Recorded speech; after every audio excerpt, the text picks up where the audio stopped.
Hello and welcome to the next part of Because We're Here.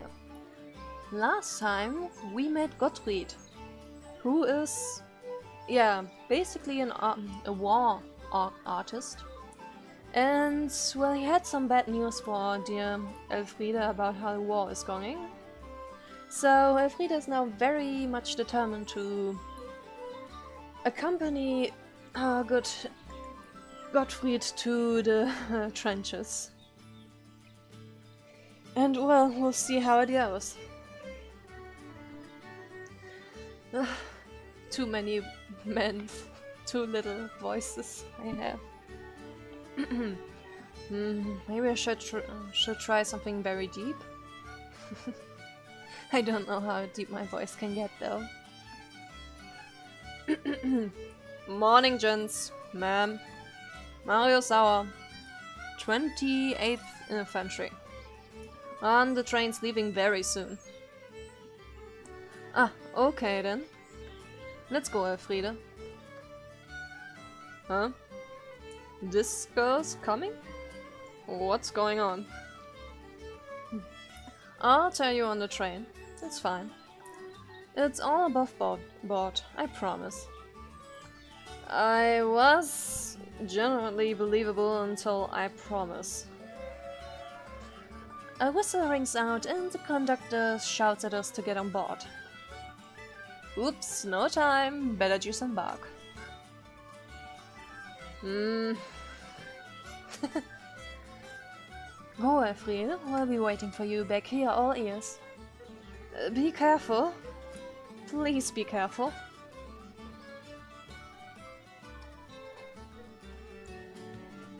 We rush on and wave goodbye to the others. And before long, we're speeding across the countryside.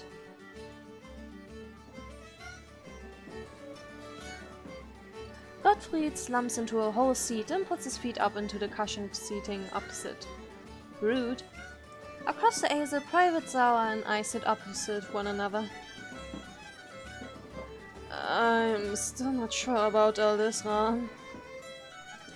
Oh, it's fine. She's thinking of being a field post woman, and I just wanted to see the lay of the land. Can we just agree at this early juncture that she's entirely your responsibility? And that the pair of you should be very careful indeed, naturally? We are fighting this war so that we might protect a woman. To bring them to the front lines entirely defeats the point. He turns and looks at me. His frame is rather intimidating, but his smile is kind. Apologies, miss. I wouldn't want to make you feel uncomfortable, but I'm concerned about the safety of a nice girl like yourself in, well, a war zone. Don't worry, I'll be fine. And excuse me, but I've been wondering, how come you're whistling? I didn't think soldiers got to, come back. It's different for non-combatants. The Levasseur town near us are running low on supplies, so I got permission to head back and find some more medical gear. Been a couple of days now, Brockenheimmacht didn't have any, so I had to keep going, ended up in Boschberg. It might be a little harsh to leave the company one medic short, but it's quite a lot harsher if I stayed and those supplies had run out. I imagine it's been different from what you're used to? Extremely different. Which is why I'm worried about you. The front is a rather dangerous place for a lady like yourself. I know, I'm prepared. That's good to hear, but it's still concerning. Aside from all the humanitarian matters, a civilian casualty in trench would trigger an investigation for sure. Ran is, at the very least, normally a soldier. Normally correct there. I see myself more as a government worker. An upstanding civil servant for sure. Hey, I may not want to have the silly rank to my name, but I'm incredibly proud to be working for the government. None of my brothers are ever gonna get anywhere close to this level of prestige. I would wager your family background to be traveler, correct? Forgive me any rusty nomenclature. No, traveler works. It's what everyone calls us. If you want to be precise though, my family is Mindy. Whistlinger Mindy. I grew up in a caravan neighborhood. I mean, I loved it. But you can't tell my brothers are going to live out the days right there where they were born. Wouldn't a Mindy caravan travel though? Oh, yes, well. On the wheels they were born on, then whatever. Either way, I want more. Family is important, Ran. Oh, undoubtedly. I do send the money.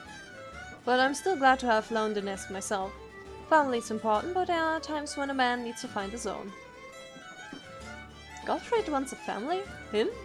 Someone so loose with the old half-hearted flirting, joking, certainly could have fooled me. Right, I think I'm going to capitalize on the spare time and treat myself to some shut-eye. Good to be as alert as possible when we arrive, I imagine.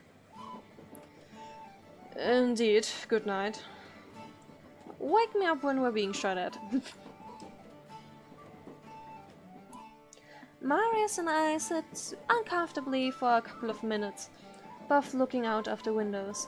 I have so many questions, but I don't feel qualified to ask them. Well, I've got to start somewhere, I guess. So, what's it like at the front? You'll see. It isn't too bad. But at the same time, be very careful. Always keep your head down, watch your footing, and don't set down any food or clothing that you might want to hang on to. Sounds like it isn't too bad.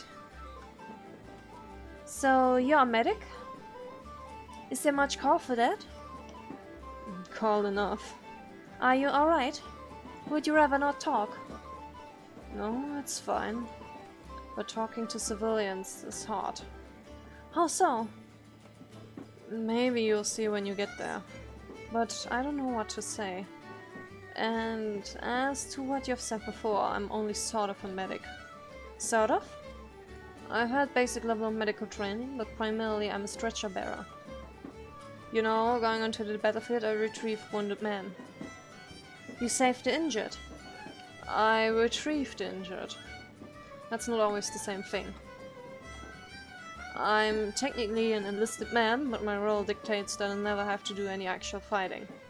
Though my responsibilities to the company are quite important.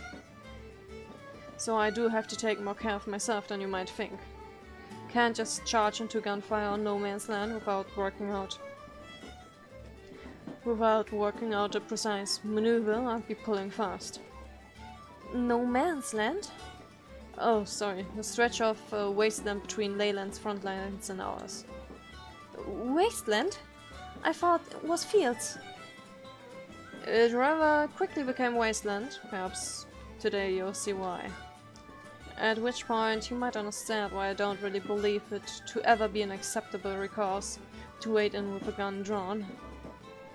You're hesitant to join in with it all? So you became a stretch bearer. But wait, if you're scared of the fighting, why would you go into it unarmed? You think I'm scared, that's understandable. A lot of people have told me the same thing. For the record, I'm not. Oh, sorry. I've met a lot of cowards recently. I look over at Gottfried snoozing contently. I'm a pacifist. When a war broke, I disagreed on moral grounds. You're a conscious objector. You knew the terminology? Yes, that's right. But to most people, it's just plain old coward. Chicken. Traitor. Or all of the above. But you're running into the battlefield. You're going in without a weapon. Huh. That's right. I only volunteered in the first place as a direct response to those people's accusations. So I guess they did something useful. I obviously don't hate anyone just for being a soldier. I hate that there's war. But even I know this isn't just something one can shrug off anymore. The whole of society has been pulled into it in some form or another. Anyone can see that it's a fool's errand to try and stay out of it at this point. That's just impossible. Ergo, stretch bearer. An ant like me can stop the war, but I can save as many people as I can.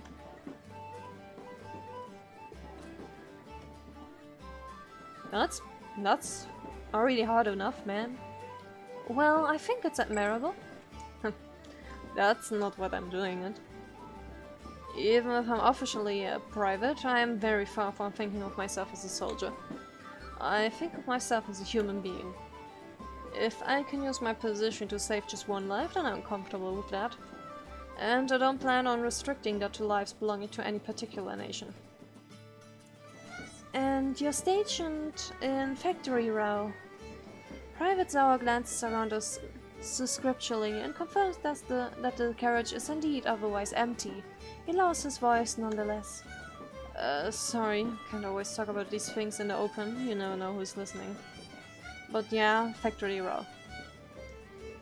Do you know Windmill Corner? Yes, that's only a mile or so over. A mile? I can walk that. You can.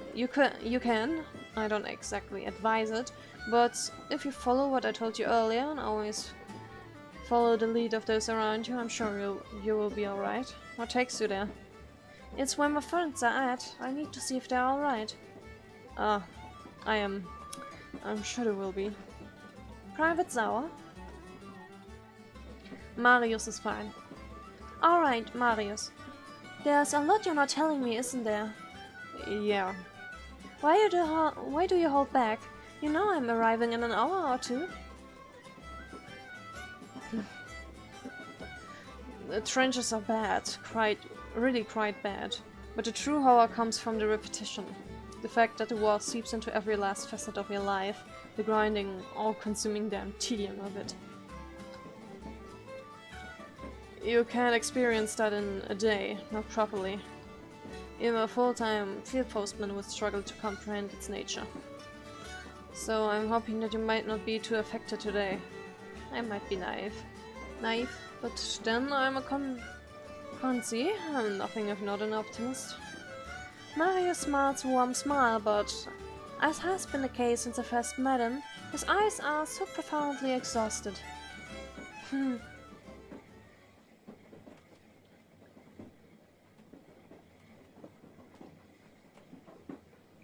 I find myself dozing through the rest of the journey, and when we are approaching the station, Marius shakes me awake.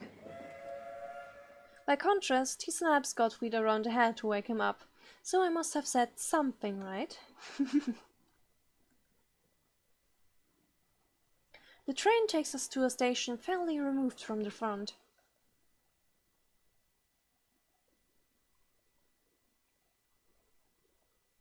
After trekking for an hour or so, we come up a large body of woodland.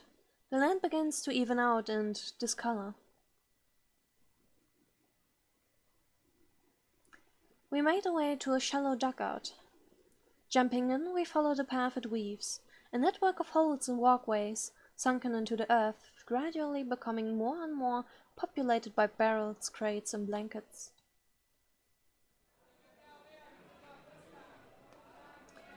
As sporadic machine gun bursts and distant blasts of artillery fire slowly into the audibility, they bring with them a general hum of disarray. The atmosphere quite perceptibly sours. We've reached the stretch of the line with men slouching on the ground and against the walls, some tending to their supplies or weaponry, and others merely trying to sleep. It's becoming very apparent that we have reached the war. Here we are. Remember what I told you, head down, eyes forward. I'm taken aback by quite how dank it is. How dirty, how slothful and how grimy, subdued the men are. I was expecting camps, drilling, sortie, but half the men have just flopped into the ground like it's some kind of opium den. I know conserving energy is important, but nobody here looks like they have a single bit of fight in them.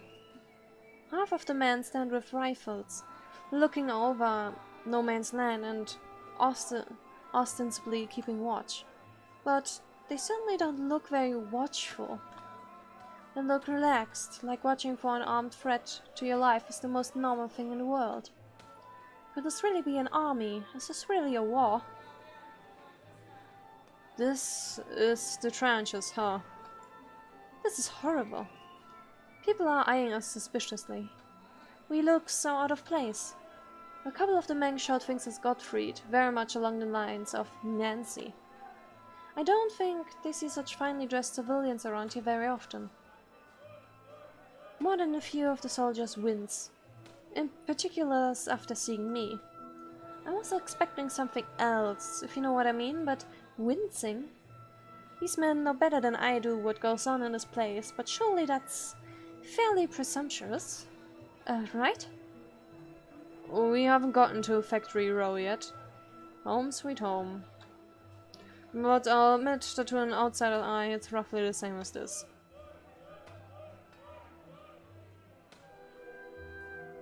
After another 10 minutes or so, Marius appears to have reached some geography he's familiar with. A pair of men spring to life and swagger up to us. One or two begin pushing our guide. Sauer, let's go. Buzz off. The man lands around a bit jeering, but they're moving slowly and delicately. I guess partly from fatigue and partly because there could always be someone with their eyes on the trench. Sauer, brace yourself, man, the gauntlet has been thrown. Go walk off a pier. Eventually, the soldiers get bored, wander off and slump down again. Is this because you're a pacifist? No, even conchies get perspective that made their way to the trenches. Pacifist or not, being a stretch bearer is difficult work, people know that. So, what was that all about? Oh, they was trying to scuffle with me. I found out my job before the war. Which was? I was a boxer. A boxer? Mid-rank, middleweight. Middle of the road, if I'm honest. I did alright though. Won a couple of high-profile fights around Suncool. Lost a few too, but I was making a good living. And when the war broke out, violence suddenly became not the answer. What are you insinuating? I mean, boxing is a sport. I don't think boxers hurt each other out of malice. Nothing. Very convenient. You wouldn't quite be so brave if you didn't already know I was a pacifist.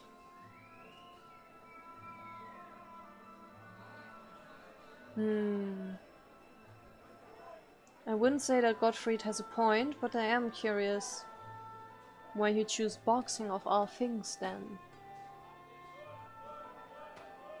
Since it is a job where you get hurt after all. With boxing, easily. They're two different things. Sporting violence is as far removed from political violence as you can get. In boxing, someone gets hurt and that's the beginning and the end of the story. Out here, people get hurt for a reason. And then there are consequences. Which is the part that don't sit well with me. Still sounds a little like having your cake and eating it to me. Alrighty then, how's this logic? Look around you. If I had to sit in this trench for months between boxing matches, I would probably quit boxing. Fair play. Good point. Well made. Mario stops walking and lazily indicates ahead of him with his arm. Anyway, we're here, Factory Row. Third company stationed here. That's my outfit. I look around, and save for that tree, no man's land is as desolate and free of landmarks as anywhere we've been so far. This is it? Where are the factories? The factories of Factory Row didn't last very long. Your recruits have no idea why it's called that. I highly doubt the windmill of Windmill Corner still stands. Probably bombed out long ago. A tragedy. Right, take me to Gottfried produces a crumpled dispatch and quickly scans it. Surgeons, German, please. Sergeant Schloss, please. Schloss spends his time in dugout. It's a sheltered bunker over this way. Splendid. Elfriede, come on. Actually, I think I'll stay out here for a bit. Gottfried seems slightly taken aback, but I'm sure he registered that I was coming here to see a specific part of the line. A glance further down the trench, land so far untrodden by my party, and point off to that direction. Marius, is Windmill Corner that way? Yeah. Yeah, on your own? I'm not really sure that's a wise move. Well, I can't go with you, so I would just be out here anyway. Surely one section is as dangerous as another. Unfortunately, she's right. I can go with her most of the way if you like. Alright, I'm rather busy today anyway. Elfriede, I'll meet you back here at 6. The train's at 8, so that should be more than enough time. Yeah, that sounds good. See you in a bit, Gottfried. Just under 6 hours to try and find the Boschberg fellows and make it back. I think I can do that. I hope I can do that. Marius walks with me. Together we dodge stairs and occasionally try and blot out sounds of far-off explosions. Eventually we reach a signpost and Marius stops. Here. Just turn up right ahead and Windmill Corner. Thanks so much for everything. I really appreciate it. Don't worry. I'll meet you back here at 5:30. That's not up for debate, by the way. It wouldn't do to be finding your way back alone. Yeah, that would be great. Marius, thanks. I'll see you later, Miss Rose.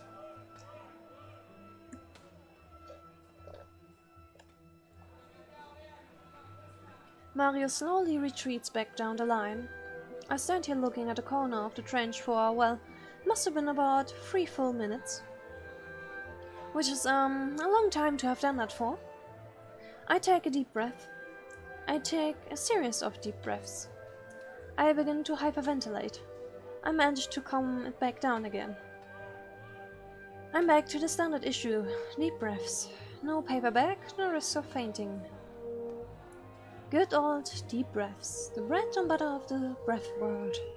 I'm just beginning to attempt to channel myself to gather the confidence to contemplate, considering turning the corner when a figure comes casually strolling around. And the stride that figure cuts is very familiar to me indeed. Is it August? Yes. Ah, it's August the postman. Here's a little,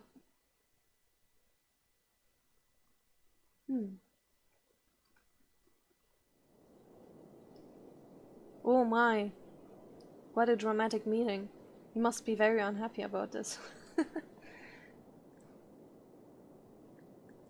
Very unhappy indeed. August freezes. I freeze. We are frozen. There are distant blasts in the background and sounds of guttural hacking and coughing from those lodged nearby, but the silence is overpowering. Out of nowhere, a lone voice pierces straight into the heart of our reverie. Private Whale, before I forget, please remember to pass Seven's company a... Olga freezes.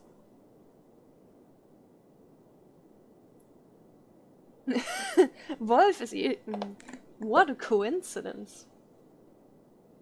Oi, August, while you're here, swipe me some tabac. Wolf freezes. What feels like an eternity simply vanishes. Suddenly, everybody begins at once. Elfriede, what are you doing here? What gift of divine providence brings your sweet self to a corner of... Get away from here, you got a death wish? Everybody, I'm here, hello. After a few seconds, they quietened down and so I can speak. I came here with a war artist. I wanted to see it for myself, and I was worried about you all. I'm only here for a day. I'm so glad to see you're okay.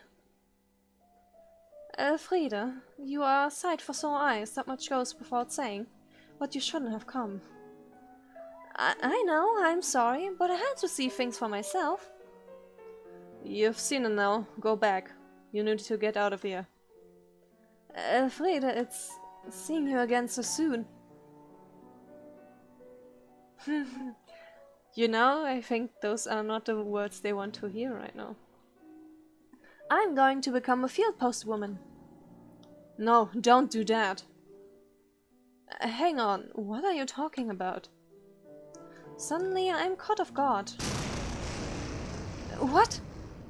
A shell lands in no man's land, far closer to our position than the others have been. The blast is deafening, but the men hardly react. Dirt and debris are blown into the trench. I've been single-minded before now, focused, but this one catches me off guard, and I let out a shriek. Sorry. Let's have this conversation elsewhere. This section is due for more of the same, I feel, and it may not match your esteemed guest's preferred level of comfort. You can get used to many things, Elfriede. How can you be so calm? It landed just over there. If they hit you, they hit you. No use worrying, you'll never be safe. Come on, I'm due for lockout at Hill 15. Oh, that's a place on the other side of Windmill Corner, Elfriede. Anyway, you can keep me company. Yeah, where else are we gonna go? Elfriede, come on. Yeah, okay. I can't believe Wolf's resignation. And Eugen and August didn't even register his words as pessimistic. It's unreal to see them like this. Still, just to see them at all. It's impossible to state just how relieved I am. As we make our way through the trench, Eugen and August wear the rifles on slings around their shoulders. One hand on them as they walk. Wolf merely collapses awkwardly in his left hand, his arm hanging down by his side. So, a field post woman? Really? Yeah, I'm strongly considering it. I came to see what the trenches were really like first, though. A medic from 3rd Company showed me the way to the corner, and then you just turned up. By the way, August, why were you leaving Windmill Corner? You are getting something for the others, I heard them say. Yeah, I was going over to the next trench. One of the guys there owed me some cigs, and I... Cigs? August, you're smoking? Oh, that's appalling. Right, sorry. Smoking's good sometimes, though. Steadies the nerves. I don't do it often. It smells disgusting. Indeed, it does. That's not really our first concern out here. August looks to the ground in disappointment. Wait, disappointment in himself? Or... Sorry. I was just a bit shocked. It's fine. I'm sure we can all sympathize with your disdain, but there really are worse things than foul habits out here. Surprisingly curt for Eugen. I look over at him and he gives me a gentle smile. You didn't realize that was Snippy? How? The other three suddenly stop walking. I look around and see an unknown man strolling up to us with his hands behind his back. A new face. Upon arrival, he greets us in a sing-song tone. Lance Corporal, Well, so many voices.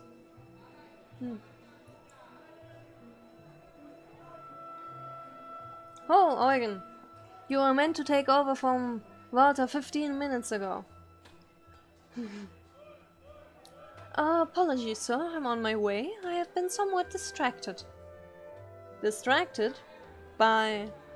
The new arrival suddenly notices me and puts its hand to his glasses, presumably to check that he isn't hallucinating and that there really is a woman in plain clothes in a trench. Who are you? Otto, Otto, das ist Elfriede. Elfriede, Otto. Otto Junkers. Or Junkers? Junkers. This is Elfriede? He knows who I am? Have people actually been talking about me? I guess I always pictured that happening, but now I know what the mood's really... But now I know what the mood's really like. Yeah, it is a little surprising. Pleased to meet you. I'm Otto. Lance Corporal Otto. Lance Corporal? August? Shouldn't you call him Dad? Otto is fine. There's a different etiquette here, Elfriede. August rolls his eyes, but suppresses a faint smirk. It's reassuring to finally see him in a good humor about something. Don't strand on ceremony. I'm just an NCO, what's the point? NCO? Non-commissioned officer. Meaning? NCOs are just regular soldiers who work their way up. The alternative is a proper military academy officer training officer. So to answer your question, NCO means I'm only here because someone died out of the job first. Oof. That's a very depressing way of saying you worked your way up. Well done, me. Oh. If there's one skill I have, it's not dying. Quite a good one, on the whole. How's that a skill? Is this just, or are you just well trained? Something like that. I've been around since day one, you know. Hey, here's something kind of neat. I've actually outlived hundreds. Honestly, hundreds. Old Otto ain't going nowhere.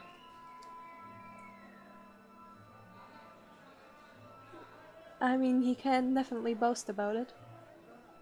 Gotta deal with it somehow. Hundreds? How did that happen? I like shooting. What? You should probably elaborate there, Otto. Right, yes, I see. I was a sport shooter for a bit, well, a good long time actually. So what I mean is, shooting people is not much of a departure really, when you boil it down. I got a bit unlucky with my placements, and my platoons always met hard first with disaster, but I was usually told to hang back. As a sniper, see? And sniping really is my forte. I'm really very frightfully good. So yeah, hand on heart, hundreds. Otto licks his finger, wipes the lens of his glasses and chuckles quietly. That's a way of cleaning glasses, I guess. Wouldn't that make everything worse? Is this really a man who outlasted hundreds? And if he's reveling and being a sniper, then that means he's... This man has actually killed people? No shit. This is war, Elfriede. It's war. So I should probably make a paper-thin concession towards doing my duties. Namely inquiring what the heck this girl is actually doing here. I'm visiting the Boschberg men. I'm sorry, I didn't know what came over me. Right, that's not super appropriate. I might have to tell you to leave. No. Lance Corporal Junkers. Miss Rose is currently investigating whether she ought to throw her lot in with the esteemed Whistling Apostle Corps. She joins us today simply so that she may learn the lay of the land. Eugen, for the last time. Otto is okay, preferable even. And, oh, I see. Well, that's probably fine then. Probably fine? Is he honestly their superior? I know it's befitting me, but even I realize he's far too calm about this. Do me a favor though, if Horst sees you, don't let him know I said it was okay. Oh, actually, tell him you're already a field post woman. Much more likely you will be allowed to stay. Alright, thanks. This is not at all what I pictured an officer being like. Is this the standard of discipline in the field? But I probably shouldn't bite the hand that feeds. And Eugen, get over to her 15 as soon as possible. Arthur saunters off, gazing skyward and already lost in a daydream. That was nerve-wracking. It seems we are fine, Elfriede. I suppose such administrative gymnastics are the price to pay to see your face again, and even if it's just for the day, it is wonderfully invigorating to do so. Well, if I can help remind you of home, that's good. I was hoping I might. By the way, who's Horst? Corporal Sankt, in charge of our section. Otto's his subordinate. Oh, that reminds me, you said in your letter that you did get assigned to Corporal Lange in the end. That must be so strange serving under an old teacher. Yeah, strange indeed. So this Horst is the new one now? Where's old Lange? Probably dead. A stony silence falls. Oh. Lange will not be joining us today. Lange is... Yes, dear Corporal Lange fell in a skirmish that claimed the better part of the fellows. What? The fellows are? The Washback fellows have been disbanded. There were heavy casualties. The company instead forward-marched straight into the pages of legend, taking with it a good 70% of the men it calls its own.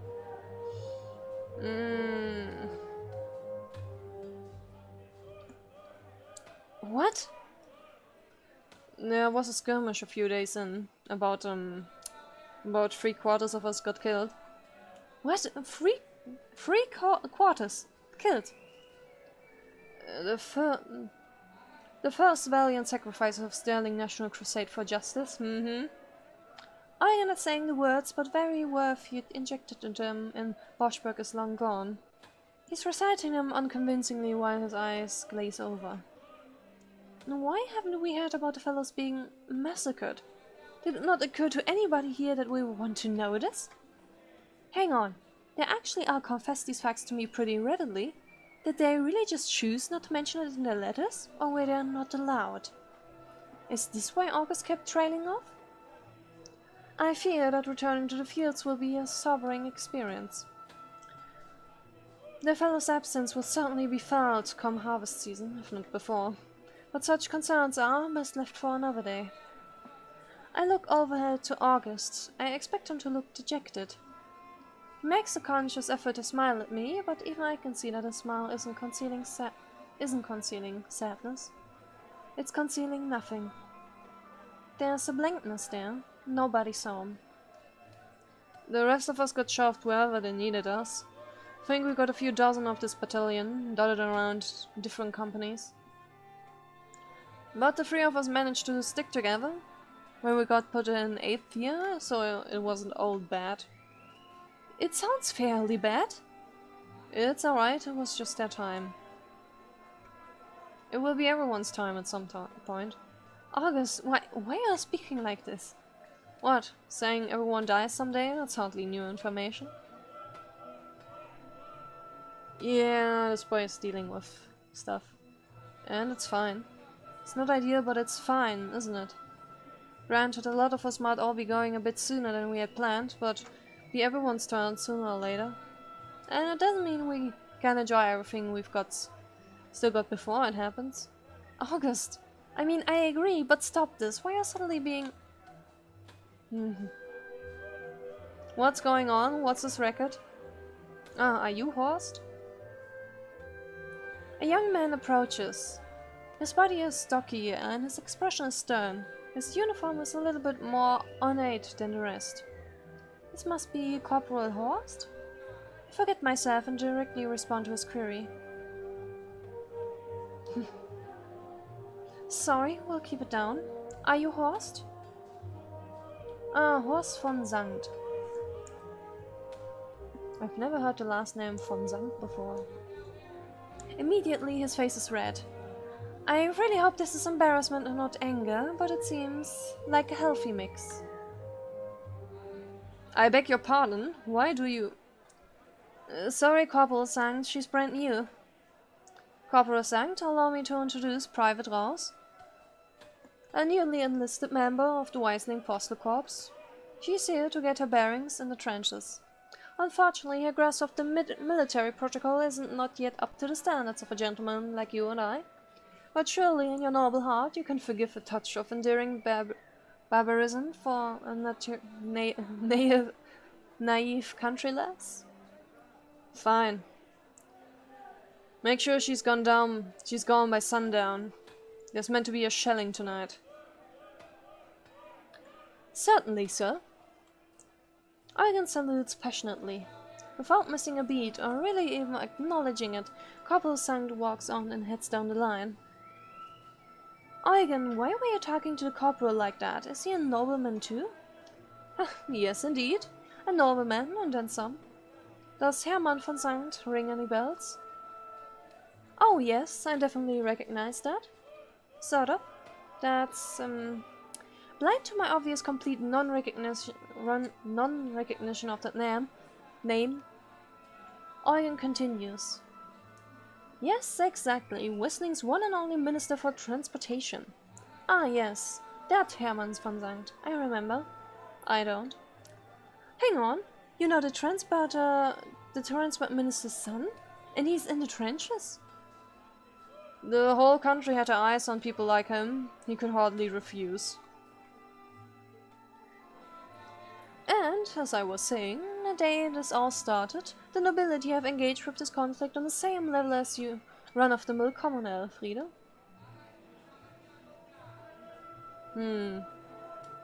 I mean, it would be kind of asshole-ish if they didn't. I mean, surely my presence ought to have told you as such from the beginning. Oh, yes,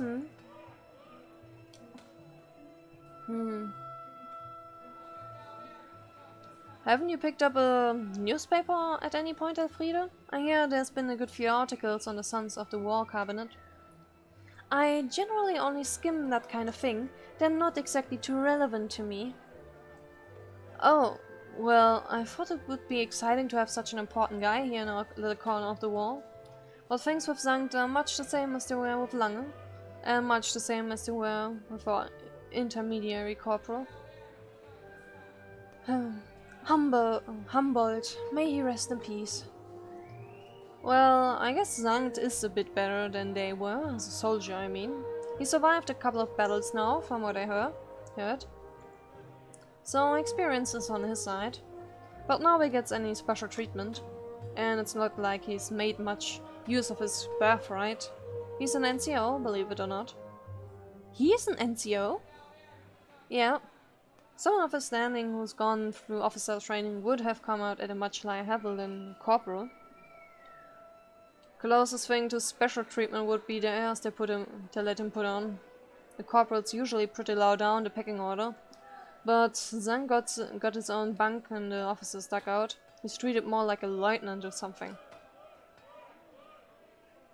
He takes his NCO job pretty seriously though. Regulations are followed to the letter when he's around. August cranes his neck to make sure nobody above his own rank is within earshot. Satisfied, he returns to his conversation. It takes much more seriously than any corporal should ever need to. It borders on the tedious, if I'm honest. A corporal is supposed to feel like one of us. Okay, Sankt started off in our shoes, but he still ain't exactly what I would call approachable.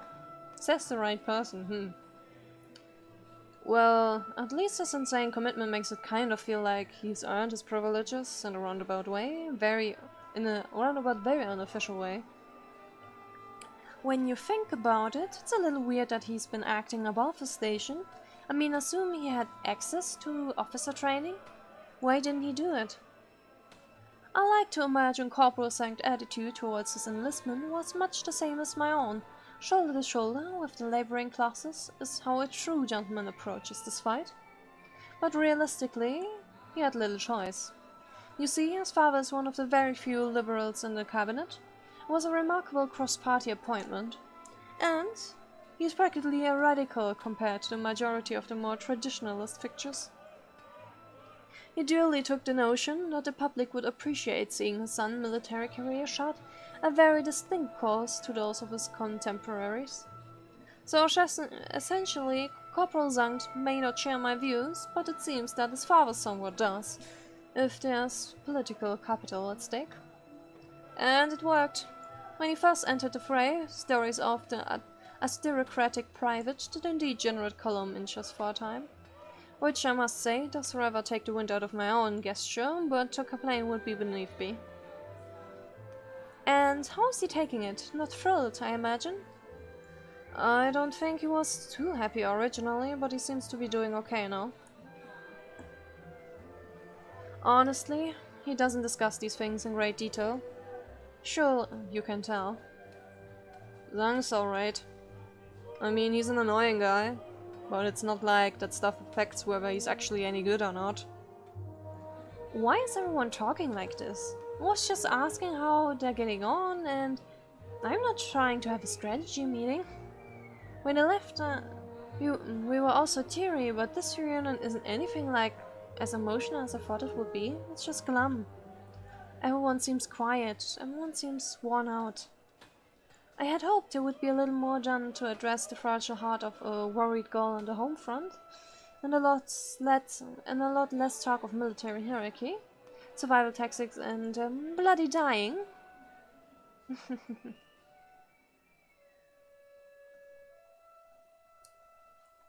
A new phase. So now, I think this is a good place as any to put an end to this episode, so I'll stop here. Next time we get introduced to another character. What voice am I going to give you, dear? And, well, yeah. Then, till then, bye!